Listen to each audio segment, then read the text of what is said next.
Então, aproveitando nosso tempo juntas aqui, o que nós vamos conversar hoje é sobre segurança na prática yoga, né? Vamos falar sobre o segredo de uma prática yoga segura. Então, aproveita e convida as pessoas que você conhece que se interessem por esse tema. Quem é que poderia se beneficiar com esse tema?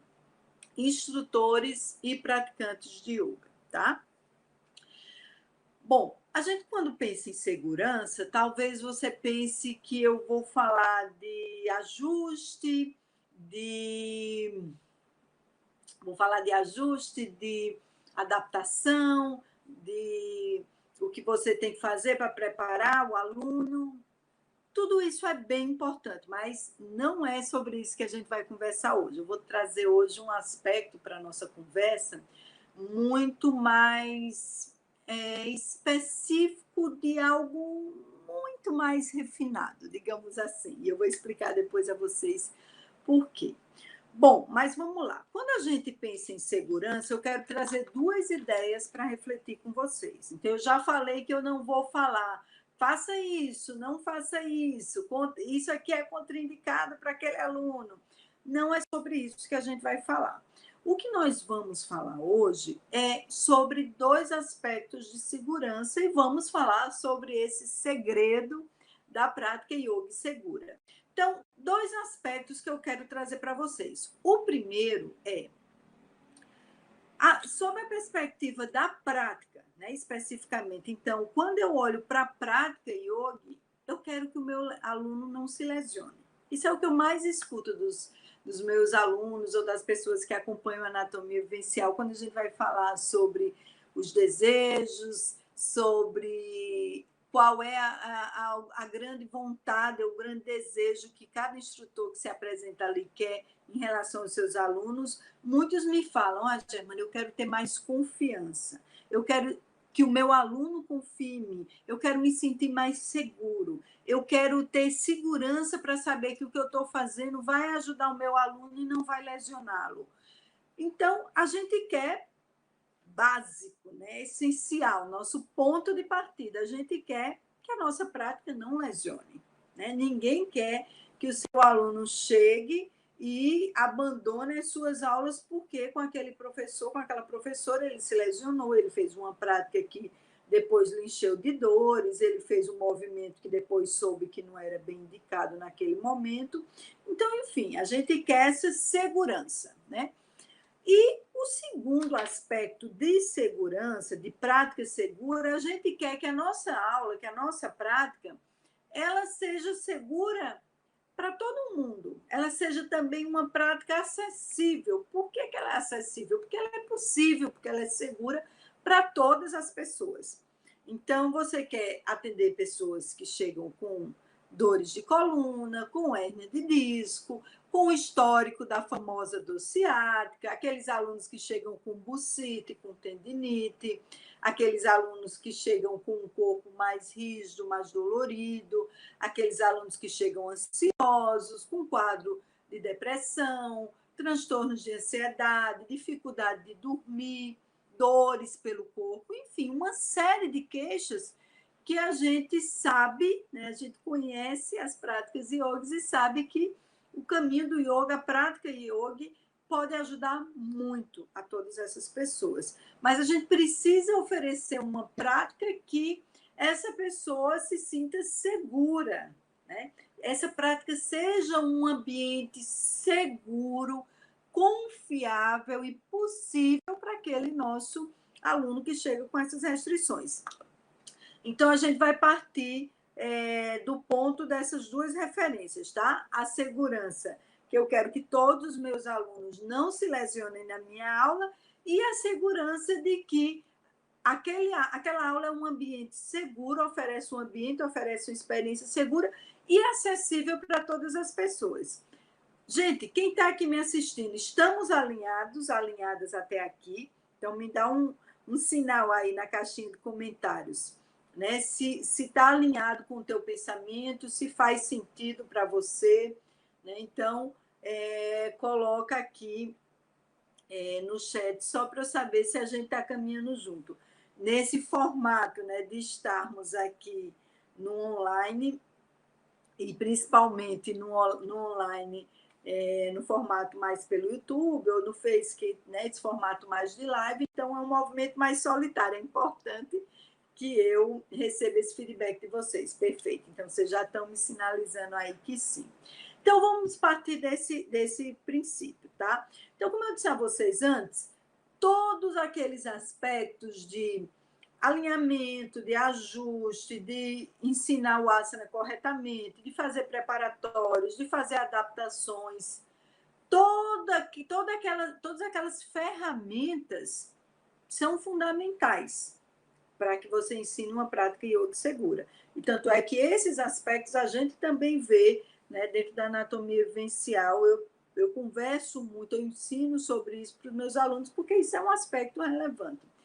Mas a cereja do bolo, né, digamos assim, ou o segredo de uma prática yoga segura, e que é o que eu trouxe para a gente conversar hoje, não trata disso, tá? Então, só para ressaltar, isso também é bem importante, mas qual é o segredo mesmo, em essência, qual é o segredo de uma prática segura?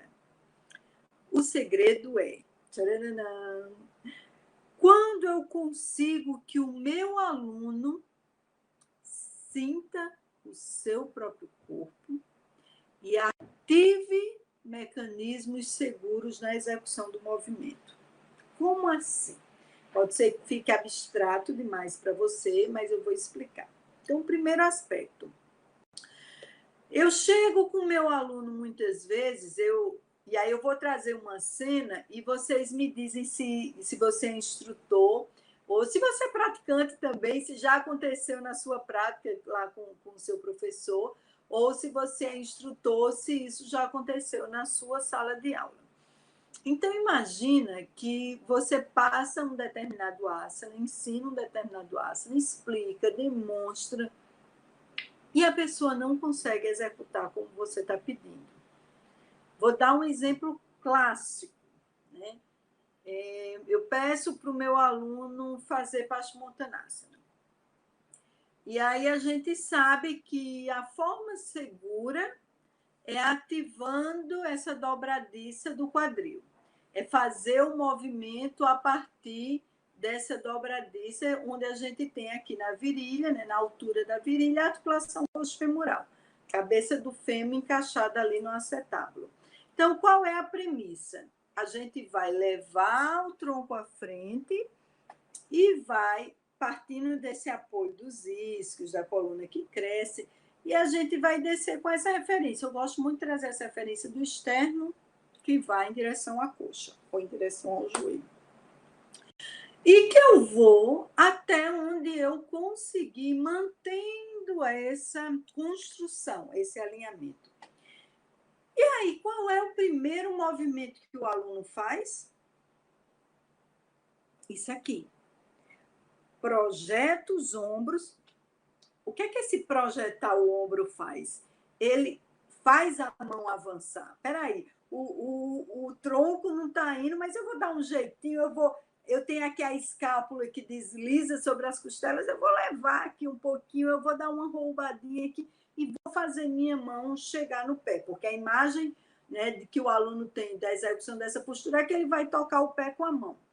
E só que, se eu não organizo a bacia, se eu não organizo essa dobradiça do quadril, se eu não trago a referência do externo que vai em direção ao joelho, se eu não deixo, eu não construo essa relação aqui de abertura do peito, e trago a consciência de que, claro, eu libero toda a cadeia posterior, mas se eu não consigo, eu vou até onde for possível. Estratégias, posso usar uma almofadinha, sentar sobre colocar lá nos isquios, posso dobrar os joelhos. Então, são estratégias que me fazem, né? São negociações que a gente faz, que são super bem-vindas e que não impactam na segurança do meu aluno. Agora, fazer isso aqui, afundar o pescoço, projetar o ombro e deixar a coluna como esse ser, assim, como uma grande corcunda, e levar a sobrecarga lá para a lombar, Isso não é bem-vindo, não é legal, isso não é uma prática segura. E aí eu pergunto a vocês, quantas vezes a gente não já viu, né? Você enquanto instrutor, ou até mesmo você como praticante na sua aula, seu instrutor, sua instrutora, quantas vezes o instrutor, a instrutora não dá todos os comandos e isso não é suficiente para a pessoa executar a postura correta? Faz sentido para vocês? Me dá aí um ok, uma resposta no chat, se isso é uma realidade que você identifica, que você percebe. Eu estou trazendo aqui um cenário, estou trazendo aqui uma imagem, né? Um exemplo, um case, que eu vejo muito nas aulas de yoga, e que muitos alunos também relatam. Então, me dá um feedback se isso para você faz sentido. O que eu disse é, nem sempre, né, só a orientação verbal vai fazer. Você pode dar a melhor orientação, você pode demonstrar o asana perfeitamente e o aluno não executa. Isso é uma realidade? A Simone já está aqui dizendo que sim, que é realidade, né, Simone? Então, onde é que está o ponto? Onde é que está o problema? Sou eu que não sou um bom instrutor, uma boa instrutora, que não sei ensinar? Ou será que eu não dei o comando correto? Será que eu tenho que ir lá e tocar e fazer algum ajuste? É até bem interessante o ajuste, o toque. Mas imagina se você tem uma sala com 15, 20 pessoas. Você vai sair ajustando todo mundo? A Wanda disse que sempre, a Carla disse que sim, perfeito. Então, aí já tem 3 depoimentos chancelando essa pergunta e essa afirmação que eu fiz para vocês. Então, qual é o ponto? O ponto é eu ter estratégias, ter ferramentas, né? O segredo é eu ter estratégia, ter ferramentas para fazer com que o meu aluno ele sinta o que ele está fazendo. E olha, não é só o seu aluno que faz suas aulas com regularidade que faz isso, não. Eu participei uma vez de um treinamento, eu era professora, uma das professoras da formação, eu dava aula de anatomia do yoga, e a gente tinha uma formação que eu fui convidada, eu dava aula, e esses alunos se formaram, tá? Alunos formados, foram para as suas cidades, deram aulas, e depois eles voltaram para um aprofundamento, para uma reciclagem. E dentro da reciclagem, a gente tinha esse olhar de vamos refinar, vamos apurar aqui, vamos ver como é que está a sua prática e como é que você está ensinando. Gente, era uma turma de 80 e acho que 85 alunos. Então, era uma turma grande. E eu asseguro para vocês que eu não lembro do número exato, mas eu gravei essa referência que era quase metade. Então, se tinha 85, pelo menos 40 pessoas se enquadravam nisso. E olha que não são alunos que estão indo lá, que, né, uma pessoa que passa o dia em frente ao computador, fazendo o seu trabalho sedentário, e chega lá para fazer aula de yoga. Tá? Eu estou falando de pessoas que se dedicaram, que estudaram, que estavam dando aula e que voltaram para uma reciclagem. Jussara, a reciclagem é super, super bem-vinda, sempre bem-vinda, né, Ju? Exatamente. Então, olha, eu estou dizendo a vocês que quase metade, quase 40 pessoas, quase metade, então é equivalente a mais ou menos 40 pessoas, na hora de Paschimottanasana, elas fizeram exatamente assim. E aí, olha que interessante, essa história é muito legal, eu sempre cito, porque eu acho um exemplo muito rico. E durante a avaliação, eu estava lá com as imagens, com o esqueleto e tal, e a gente foi fazendo a construção das posturas. E aí eu peguei o exemplo de Paschimottanasana. E aí eu fui perguntando, só que eu gravei algumas pessoas que tinham feito essa coluna em C, e afundado a cabeça e projetado os ombros. Então eu gravei, né, quem eram, assim, eu já conhecia essas pessoas, E aí eu perguntei especificamente para algumas delas que tinham feito dessa forma, se ela sabia a forma correta de como fazer Paschimottanasana. E ela descreveu tudo perfeitamente. Ela falou do acionamento da coxa femoral, ela falou das possibilidades de botar um apoio para sentar, ela falou do joelho que flexiona, ela falou do ângulo que a gente trabalhou lá, que a gente dizia, esse professor ensinou que entre, né, o tronco, você está na posição sentada, e a posição final de Paschimottanasana, que seria o peito tocando o joelho, a gente divide esse trajeto em 3 intervalos, e se você estiver no trajeto final, no terço final desses 90 graus, né? Se você estiver nos 30 graus finais, você poderia soltar ombro e cabeça. Então, as pessoas sabiam o grau, sabia a posição, a orientação, sabia tudo correta.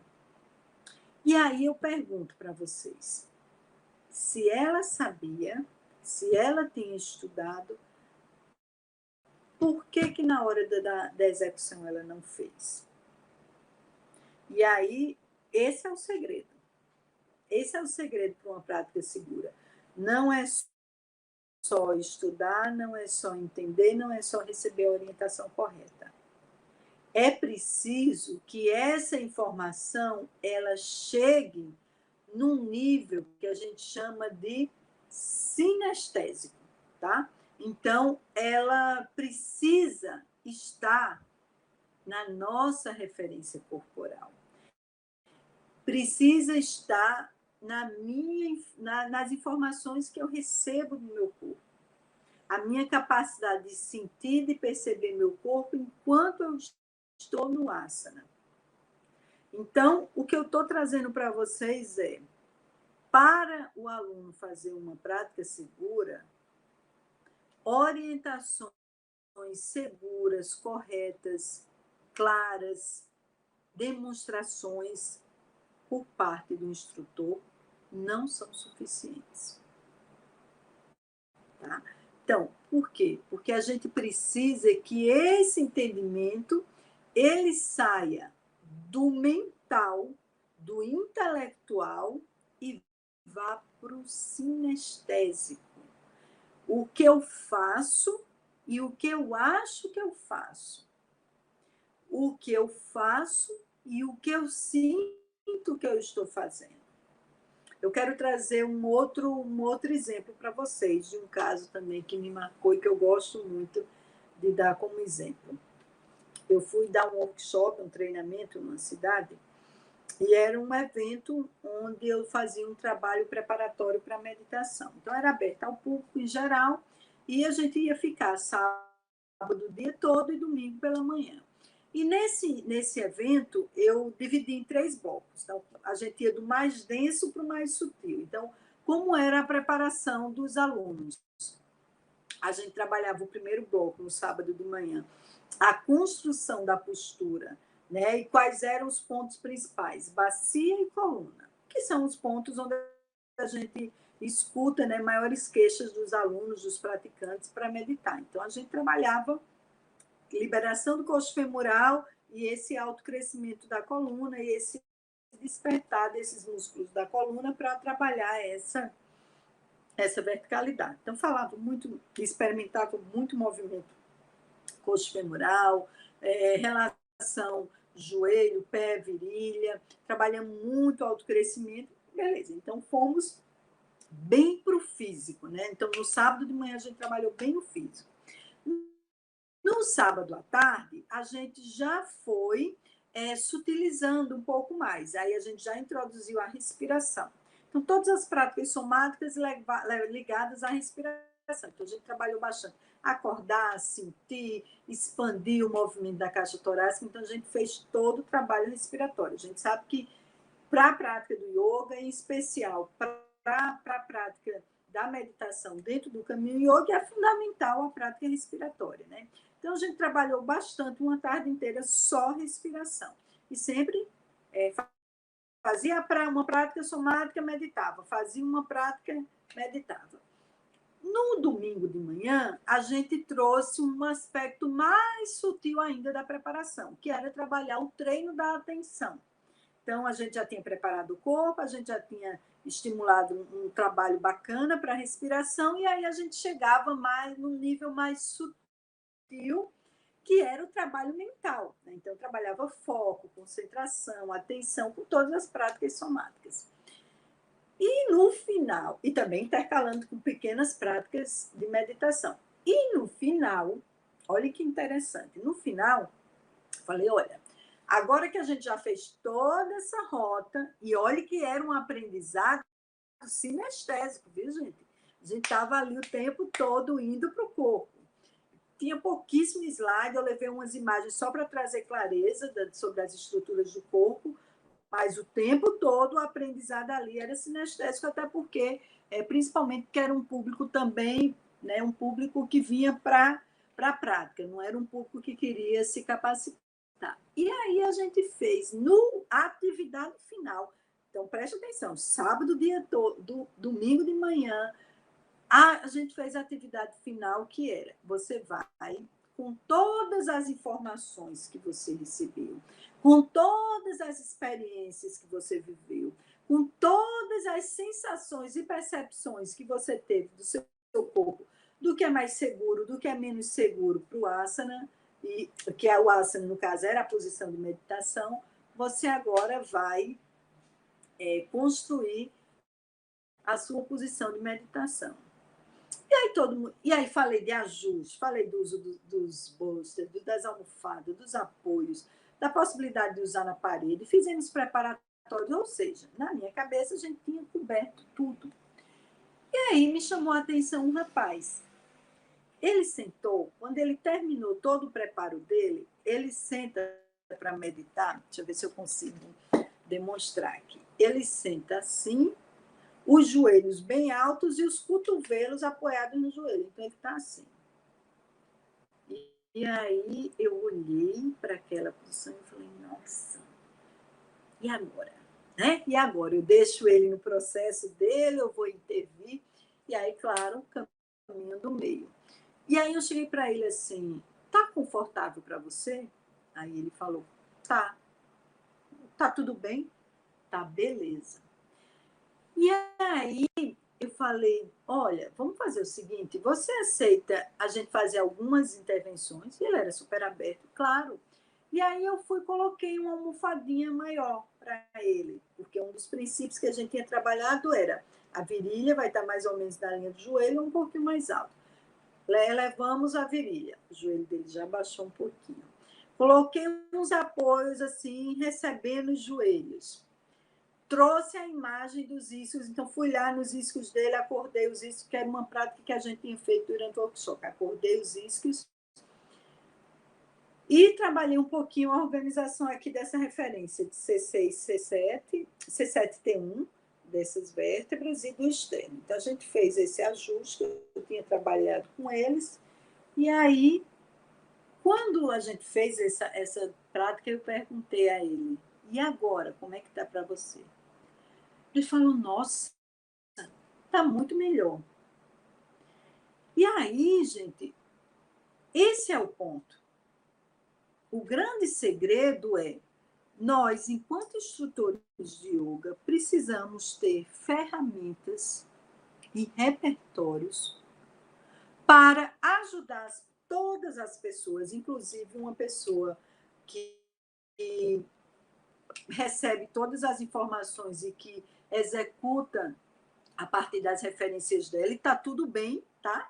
A gente não está falando aqui de uma formatação, ou porque tem que ficar. Não, a gente está falando de questões mesmo de fazer um convite para esse corpo, né? De biomecanicamente deixar ele mais confortável, mais bem apoiado, mais bem organizado no espaço, e a partir disso a gente conseguir ajudar essa pessoa a viver uma experiência profunda, segura e confortável, tá?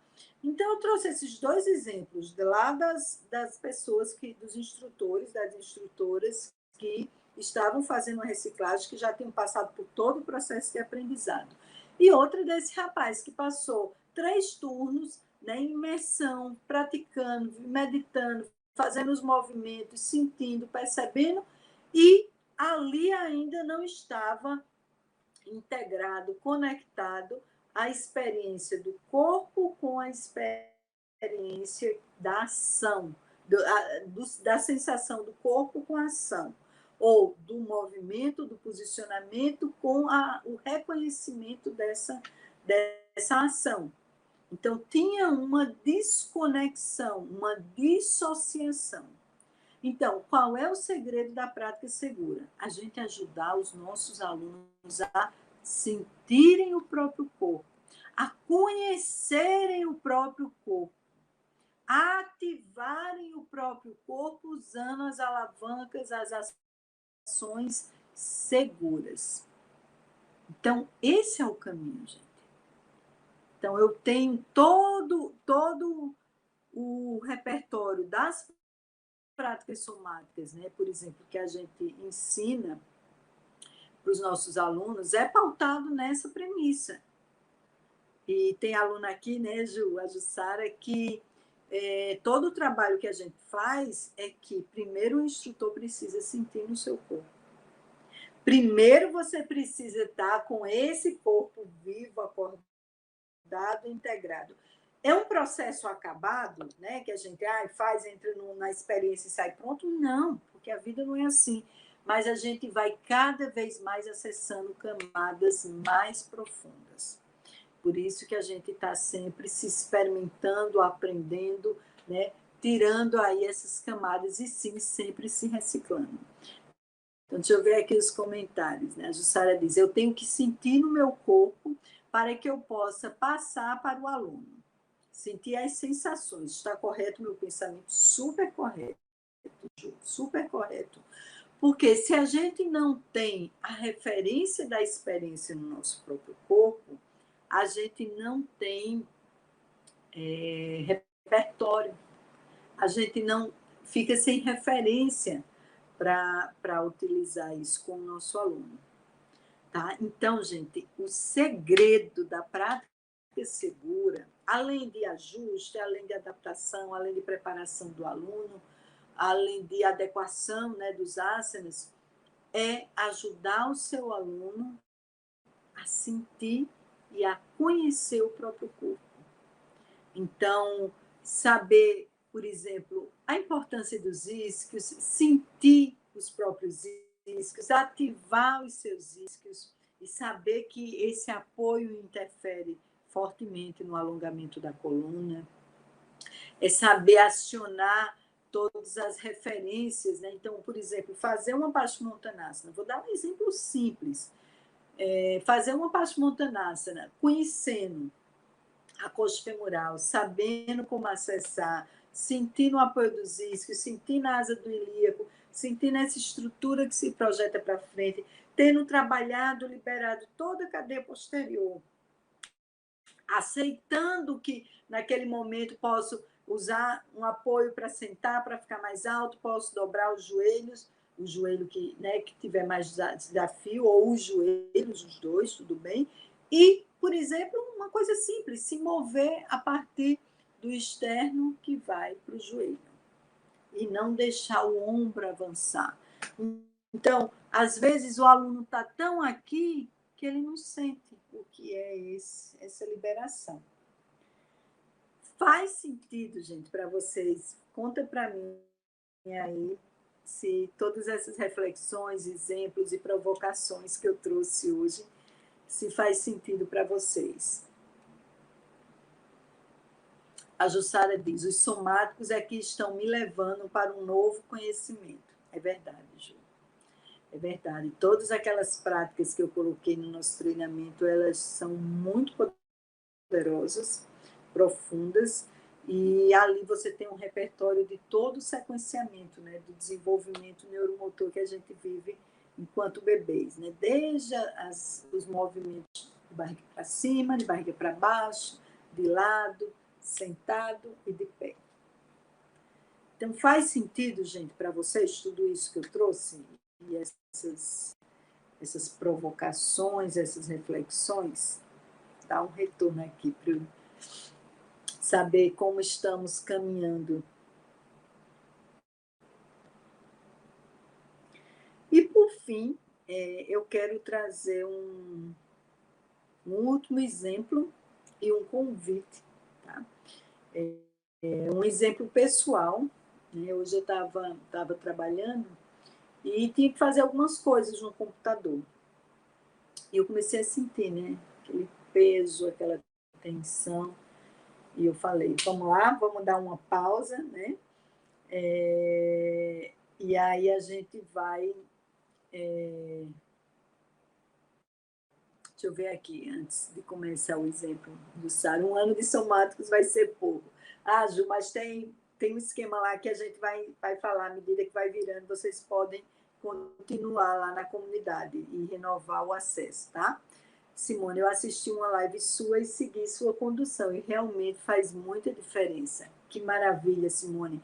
Você fez enquanto praticante ou você como instrutora levando para a tua aula? Só me diz se você fez na tua prática pessoal ou se você levou para a tua aula.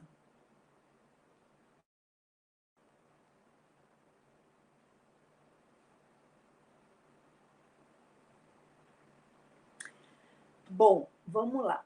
Enquanto ela responde, eu vou dar um exemplo, né, do que eu experimentei hoje. Então, eu estava trabalhando e aí no computador, estava digitando algumas coisas e aí, né? Como praticante, maravilha, Simone.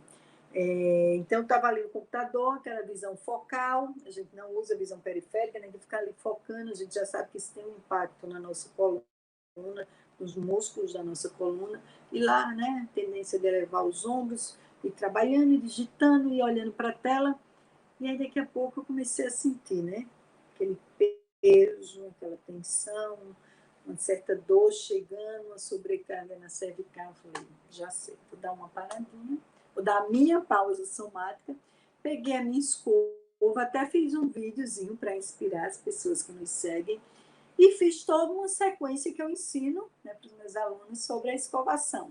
E aí fiz todo o trabalho de escovação,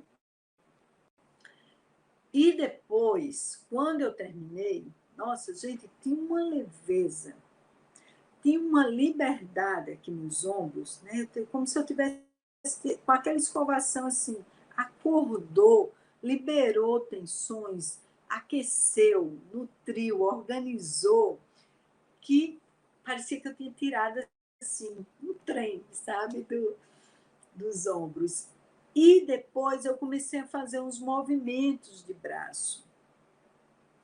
Gente, estava muito mais solto, muito mais livre.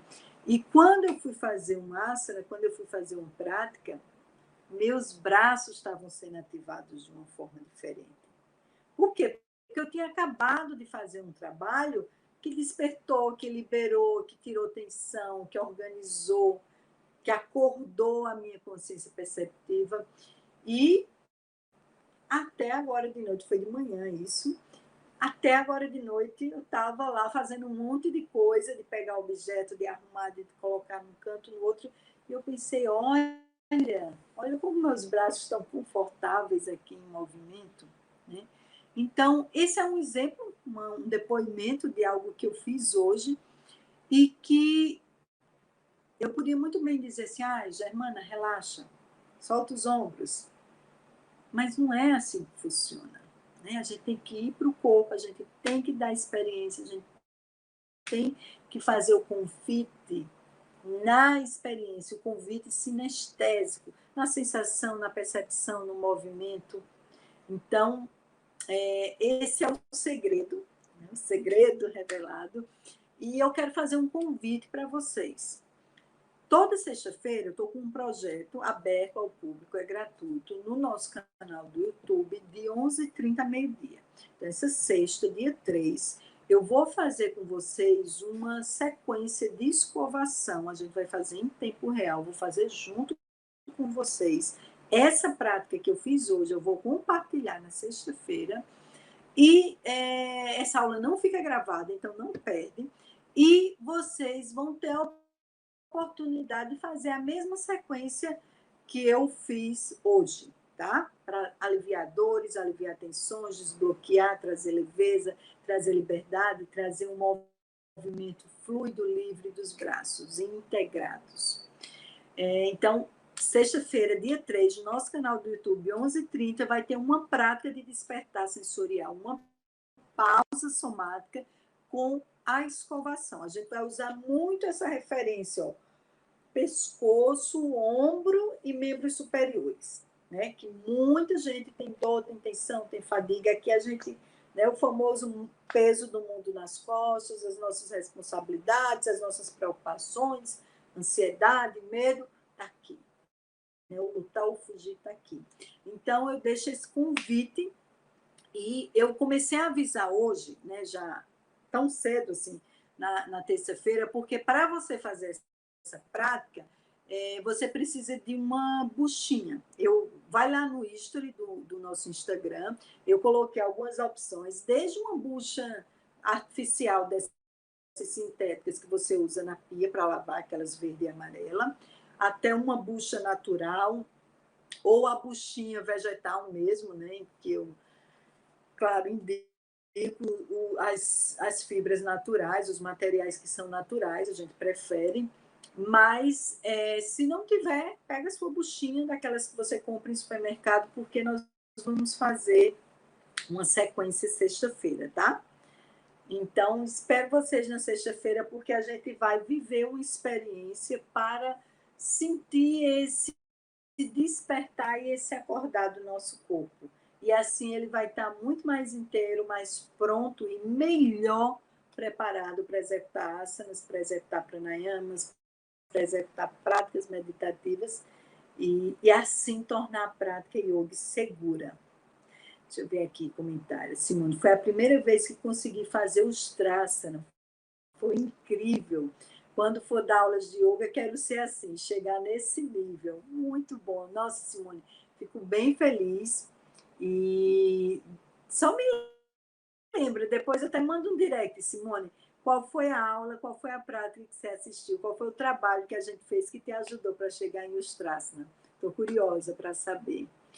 Gente, eu quero super agradecer, quero pedir desculpa por todo esse tumulto, quem estava aí desde o início, a gente teve esse problema técnico, mas acontece, e eu fico bem feliz de estar aqui com vocês, a gente vai sempre tentar manter essa regularidade, esses encontros da terça-feira, é muito gostoso, me nutre muito, aprendo muito sobre vocês, sobre nós, sobre a nossa relação aqui, e sexta-feira de 11h30, meio-dia, espero vocês lá na pausa somática. E quem é meu aluno que está assistindo ou ao vivo ou gravada essa live, sábado de 9 às 12, temos aula da comunidade lá no Zoom, vocês vão receber no seu e-mail, e lembra, é o tema Trilhos Miofasciais. A gente vai ter os alunos da comunidade que colocaram esse mês em prática com os seus alunos a apresentação dos cases, né? A gente vai fazer estudo de casa. Então, quem for aluno que estiver aqui, já se agenda, sábado, 9 a meio-dia, a gente está junto no nosso encontro mensal da comunidade, tá? Gente, um beijo enorme, bom descanso, até sexta na nossa pausa somática. Namaskar.